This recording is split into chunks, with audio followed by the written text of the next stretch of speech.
2008 Toyota Tundra. I've been fighting no start issues for a while now. Intermittent issues. I just think I figured it out here. We got the secondary air injection power lines here. So this is air box here. I unwrapped all this loom and stuff. I'll just show you what I found. So I'll plug it back in. It's plugged in here now. These wires all look really good, but I noticed a noise when I was moving them around. So this blue one here is attached to this metal brackets, and if you put it close enough,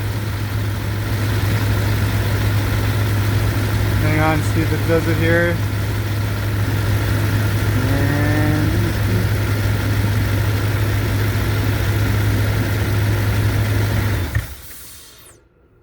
Yeah, there we go.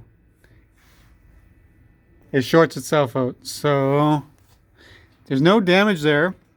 You could I could barely tell if there's anything wrong with this, but I just heard like some sort of frequency going on.